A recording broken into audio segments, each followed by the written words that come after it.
Kabar rencana penyesuaian harga bahan bakar minyak atau BBM bersubsidi menjadi salah satu topik populer belakangan ini, khususnya di dunia maya. Kendati demikian, pemerintah akan sangat berhati-hati dalam mengambil kebijakan tersebut dan sudah pasti telah melewati berbagai proses kajian.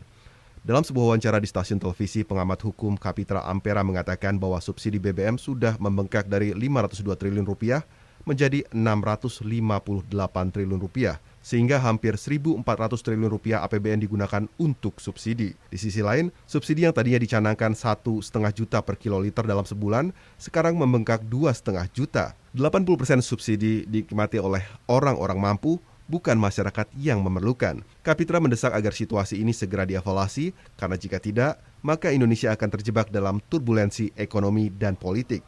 Jika subsidi terus dipaksakan, justru rakyat yang akan dirugikan karena tidak ada pergerakan ekonomi akibat APBN banyak tersedot ke subsidi.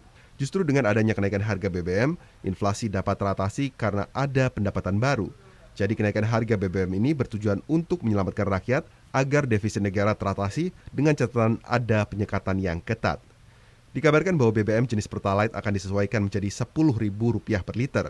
Penyesuaian harga BBM jenis Pertalite tentu saja bertujuan agar anggaran subsidi tidak cepat menipis dan tetap bisa diberikan kepada masyarakat. Untuk diketahui, harga BBM di Thailand sudah berada di angka Rp19.500 per liter. Sementara di Vietnam, di angka Rp16.645 per liter. Jika angka tersebut dibandingkan dengan Indonesia, tentu saja hasilnya masih terlampau tinggi. Langkah pemerintah juga tidak lepas dari upaya menjaga harga dan mengatur inflasi.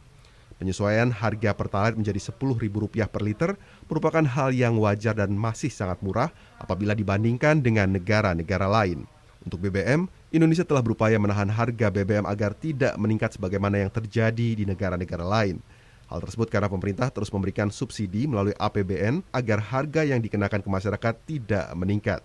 Sementara itu, proses distribusi serta kondisi stok di SPBU juga akan terus dipantau sehingga SPBU yang stoknya sudah di batas minimal dapat segera mendapat pasokan kembali. Penyesuaian harga BBM bagi pemerintah merupakan keputusan yang tidak mudah.